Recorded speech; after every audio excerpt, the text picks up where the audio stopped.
आज हम अनुवाद करेंगे चाणक्य नीति के 8वें अध्याय का। तो 8वें अध्याय की शुरुआत करते हैं। ओम नमः शिवाय। आचार्य चाणक्य जी पहले श्लोक में कह रहे हैं कि अधम धन, मध्यम धन व मान दोनों तथा उत्तम श्रेणी के लोग सिर्फ मान चाहते हैं, क्योंकि महापुरुषों के लिए सम्मान ही सबसे बड़ा धन है। उनका कहने का अर्थ यह है कि इस संसार में अधम व्यक्ति धन को ही महत्व देते हैं। उन्हें जैसे तैसे धन मिलना चाहिए, केवल धन प्राप्त करना ही उनके जीवन का एकमात्र उद्देश्य होता है। इस उद्देश्य की पूर्ति के लिए वह किसी भी स्तर तक जा सकते हैं और मान सम्मान उनके लिए कोई महत्व नहीं रखता। शरीर बेचकर धन कमाने वाली वैश्य की कोटि में ही ऐसे लोगों को रखा जाना चाहिए।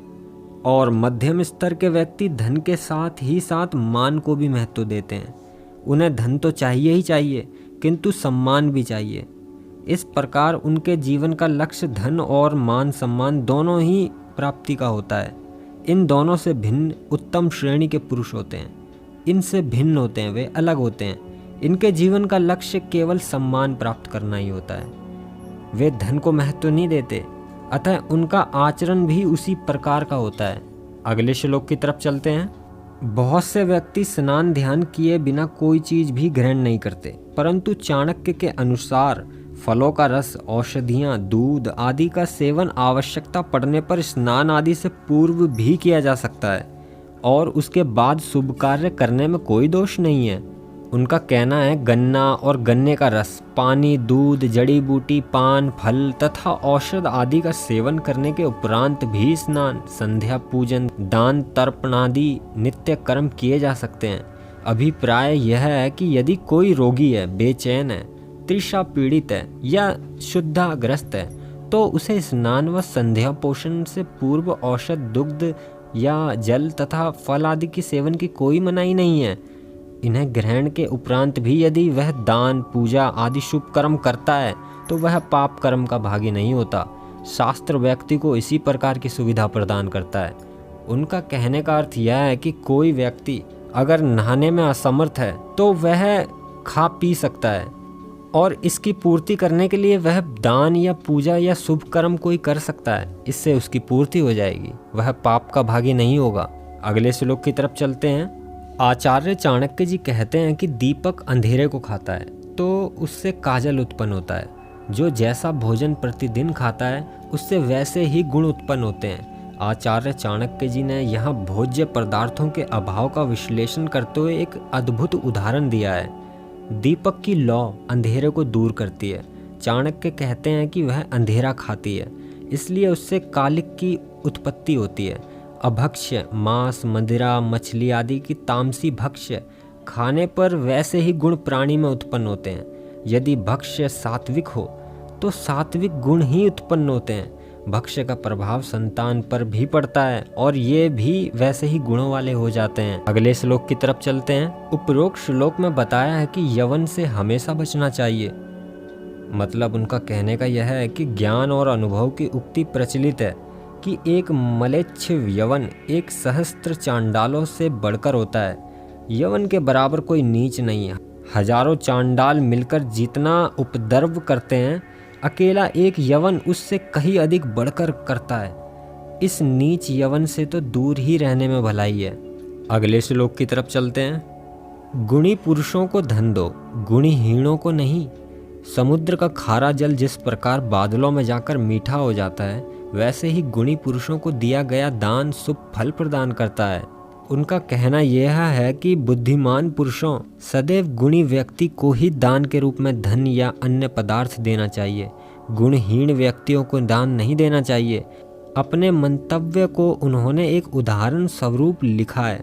समुद्र द्वारा गुणी मेघ को दिया गया खारा जल मेघ के मुंह में जाते ही मीठा बन जाता है और मेघ उस जल की वर्षा करके भूमंडल के सभी जड़ चेतन को जीवन प्रदान करता है। वर्षा के रूप में मेघ द्वारा बरसाया गया जल समुद्र द्वारा मेघ को दिए गए जल की उपेक्षा करोड़ों गुना बढ़कर फिर उसी समुद्र में पहुंच जाता है।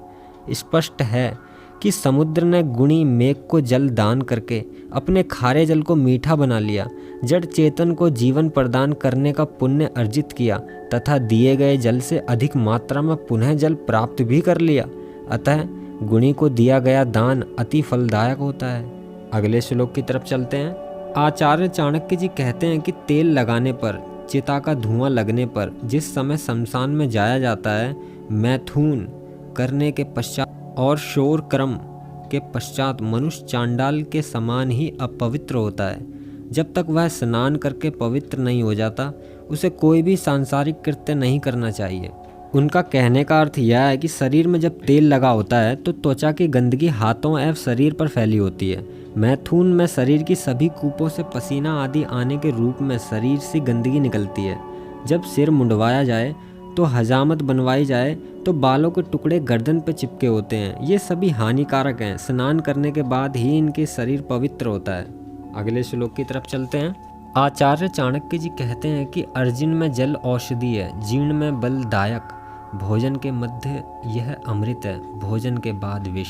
आचार्य चाणक्य जी ने यहाँ पीने के पानी के गुणों को व्यक्त किया है। यदि अपच हो जाए तो निरंतर पानी पीने से वह ठीक हो जाता है। यहाँ पानी दवा का काम करती है। यदि दस्त हो रहा हो तो पानी का सेवन करने से शरीर का बल बना रहता है। भोजन के मध्य थोड़ा थोड़ा पानी पीना स्वास्थ्य के लिए अमृत के समान है, परंतु भोजन के तुरंत बाद पानी पीना एकदम विष के समान होता है।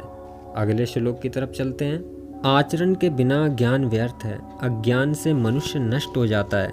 सेनापति के बिना सेना तथा पति बिना नारियां नष्ट हो जाती हैं। आचार्य चाणक्य जी कहते हैं कि वह ज्ञान नष्ट हो जाता है जो क्रियाहीन हो। अज्ञानता से मनुष्य नष्ट हो जाता है। नायक से विहीन सेना नष्ट हो जाती है और बिना पति के स्त्री नष्ट हो जाती है। अगले श्लोक की तरफ चलते हैं।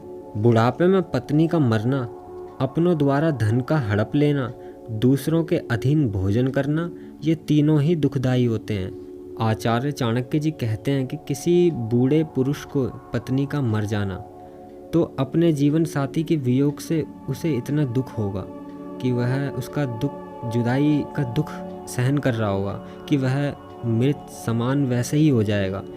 किसी का अपना कमाया धन उसके स्वयं के पास न रहकर बंधु बांधवों के पास चला जाए तो वह वापस नहीं मिलेगा उसे। धनहीन होने का वह दुख भी उसके लिए मृत्यु के समान ही होगा। भोजन की पराधीनता के मृत्यु तुल्य ही दुख देने वाली है।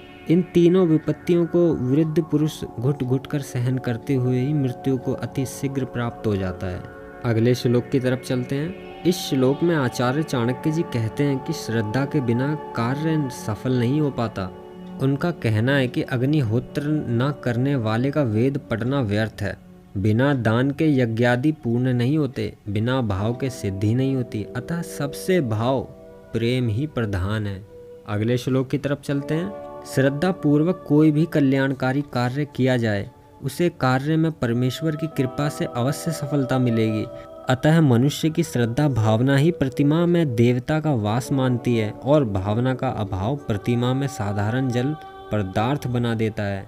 आचार्य चाणक्य कहते हैं कि यहाँ पर यदि गहराई और सच्चाई से विचार किया जाए तो लोक प्रचलित उक्ति सत्य ही सिद्ध होती है, मानो तो शंकर नहीं तो कंकर। इसी बारे में आचार्य चाणक्य जी ने कहा है कि परमेश्वर ना तो लकड़ी में है और ना ही पत्थर की मूर्ति में है। परमेश्वर तो मानव के मन में, भावना में है। हर मनुष्य के दिल में निवास करता है भगवान। सच्ची भावना, सच्ची श्रद्धा में परमेश्वर निवास करता है। अगले श्लोक की तरफ चलते हैं। जो मनुष्य जिस भावना से मूर्ति पूजन करता है, श्री विष्णु नारायण की कृपा से उसे वैसे ही सिद्धि प्राप्त हो जाती है। शास्त्रों के अनुसार अभिष्ट सिद्धि के लिए साधक द्वारा श्रद्धा पूर्वक मूर्ति पूजन करना ही वांछनीय है। आचार्य चाणक्य जी कहते हैं कि मन की भावना अथवा श्रद्धा पूर्वक यदि लकड़ी, पत्थर या धातु निर्मित मूर्ति की पूजा की जाएगी तो सर्वव्यापक परमात्मा अपने भक्त की भावना से प्रसन्न होने के बाद उसे अटूट श्रद्धा से भक्त को कोई ना कोई अच्छा फल अवश्य मिलेगा। जड़ वस्तु में भी ईश्वर का निवास होता है। ईश्वर को ही वृत्ति मानकर उसका आदर करना चाहिए। ईश्वर हर जगह व्याप्त है। ईश्वर प्रत्येक वस्तु में निवास करता है, प्रत्येक जीव में निवास करता है। अगले श्लोक की तरफ चलते हैं। सुख से इच्छुक व्यक्ति को तृष्णा से बचना चाहिए तथा सफलतम जीवन की शांति, संतोष और दया को अपनाना चाहिए। इसी में महानता है।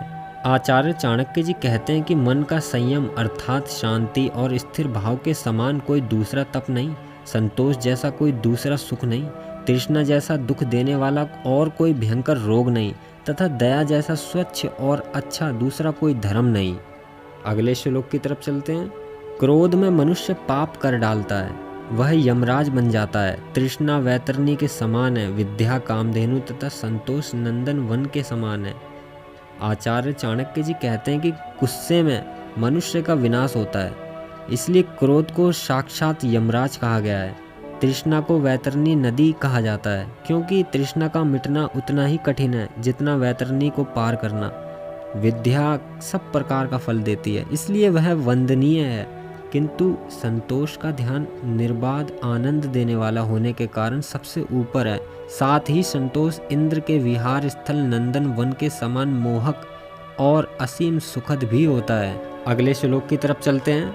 अतः सुंदरता के साथ सद्गुण, उच्च कुल के साथ शील स्वभाव, ज्ञान के साथ सिद्धि व सचित धन का सदुपयोग, इन चारों से संपन्न व्यक्ति का जीवन बहुत ही प्रशंसनीय होता है। ऐसे सद्पुरुषों की ख्याति चारों ओर फैल जाती है। आचार्य चाणक्य जी कहते हैं कि किसी भी व्यक्ति का सुंदर होना अच्छा है, किंतु यदि वह सुंदर के साथ साथ गुणवान भी है तो उसकी सुंदरता 2 गुनी बढ़ जाती है, उसकी हर तरफ सराहना होने लगती है। कुल वंश अच्छा होने के साथ साथ यदि वह स्वभाव से शीलवान और व्यवहार से कुशल हो तो कुलीन होने के फल कई गुना ज़्यादा हो जाएगा। विज्ञानी के साथ साथ वह सिद्धिवान भी हो तो अति फलदायक है। धन की तो सार्थकता ही उपयोग करने में है। यदि मनुष्य अपने द्वारा संचित धन का उपयोग ना करके उस पर सांप की तरह बैठ जाता है तो उसका धन संचित करना निरर्थक हो जाता है, बेकार हो जाता है। अगले श्लोक की तरफ चलते हैं। आचार्य चाणक्य जी कहते हैं कि गुणहीन का रूप महत्वहीन हो जाता है। जिसके सदस्यशील आचरण से ही हीन होते हैं वह कुल बदनाम हो जाता है। बिना सिद्ध की हुई विद्या नष्ट हो जाती है और धन का भोग ना करने पर धन भी नष्ट हो जाता है। उनका कहने का अर्थ यह है कि गुणहीन के रूप का कोई महत्व नहीं होता। आचरणहीनता संपूर्ण कुल की प्रतिष्ठा का हनन कर देती है। विद्या को अगर अच्छी तरीके से अध्ययन ना किया जाए तो वह नष्ट हो जाती है। धन का भोग ना किया जाए तो वह चोर लुटेरे को काम आती है। अगले श्लोक की तरफ चलते हैं। इस श्लोक में आचार्य चाणक्य जी कहते हैं कि कुएं से निकलने वाला जल, पतिव्रता स्त्री, प्रजा का कल्याण करने वाला राजा और थोड़े पर संतोष रहने वाला ब्राह्मण वांछनीय है। आचार्य चाणक्य जी कहते हैं कि धरती से निकलने वाला जल पवित्र व शुद्ध होता है। पतिव्रता नारी सदैव शुद्ध पवित्र होती है। प्रजा का कल्याण करने वाला राजा पवित्र होता है और संतोषप्रद ब्राह्मण जो मिल जाए उसी में खुश रहने वाला भी पवित्र और शुद्ध होता है। अगले श्लोक की तरफ चलते हैं। इस श्लोक में आचार्य चाणक्य जी ने स्पष्ट किया है कि ब्राह्मण को संतोषी, राजा को महत्वाकांक्षी, वैश्या को निर्लज और परिवार के सद्ग्रस्त स्त्री को शील संकोच की देवी होना चाहिए। उनका कहने का अर्थ यह है कि संतोष रहित ब्राह्मण नष्ट हो जाता है, संतोष रहित राजा भी नष्ट हो जाता है, लज्जाशील वैश्याएं नष्ट हो जाती हैं और लज्जाहीन कुलीन नारियां नष्ट हो जाती हैं। अगले श्लोक की तरफ चलते हैं। आचार्य चाणक्य जी कहते हैं कि विद्या से रहित विशाल बड़े कुल से मनुष्यों को क्या लाभ है। नीच कुल में पैदा होने वाला विद्वान देवों द्वारा भी खूब पूजा जाता है, अत्यधिक आदर और सत्कार पाता है। उनका कहने का अर्थ यह है कि उच्च कुल में उत्पन्न विद्याहीन व्यक्ति से अच्छा एक नीच कुल में पैदा हुआ विद्वान देवों की तरह, विद्वानों की तरह सम्मानित दृष्टि से देखा जाता है। अगले श्लोक की तरफ चलते हैं। उपरोक्त श्लोक में आचार्य चाणक्य जी कहते हैं कि एक धनवान पुरुष की इतनी प्रशंसा नहीं होती जितनी कि एक विद्वान की प्रशंसा होती है। आचार्य चाणक्य जी का कहना है कि संसार में विद्वान पुरुष ही प्रशंसित होते हैं, विद्वान ही आदर सम्मान को प्राप्त होता है, उसे ही यश और प्रशंसा मिलती है। विद्या से धन धान्य मान यश गौरव प्रतिष्ठा सब कुछ प्राप्त होता है। विद्या ही सब स्थानों पर पूजी जाती है। अगले श्लोक की तरफ चलते हैं। आचार्य चाणक्य इस श्लोक में विद्या के महत्व को बता रहे हैं। वे कह रहे हैं कि रूप एवं यौवन से संपन्न तथा ऊंचे कुल में जन्म लेने पर भी व्यक्ति उसी प्रकार शोभा नहीं पाता जैसे कि केसू के फूल सुंदर तो होते हैं लेकिन खुशबू के बिना वह शोभाहीन ही दिखते हैं। अगले श्लोक की तरफ चलते हैं। मांस खाने वाला, दारू पीने वाला, मूर्ख और अनपढ़ मनुष्य रूपी पशुओं के भार से पृथ्वी पीड़ित व दबी रहती है।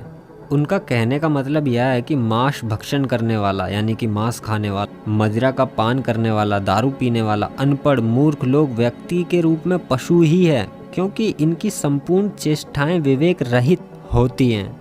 इनका खाना पीना, सोना जागना तथा मैथुन से संतान पैदा करना आदि पशुओं से अलग नहीं है।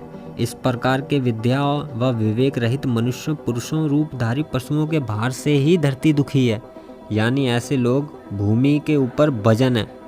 अगले श्लोक की तरफ चलते हैं।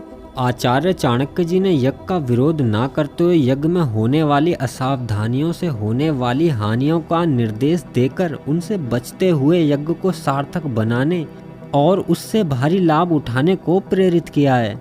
आचार्य चाणक्य जी कहते हैं कि यज्ञ द्वारा मनुष्य सब मांगलिक कार्य करता है। यज्ञ कल्प वृक्ष के समान होता है, किंतु विधि विधान में कोई कमी रहने पर यज्ञ करने में बहुत भारी अनर्थ भी हो सकता है।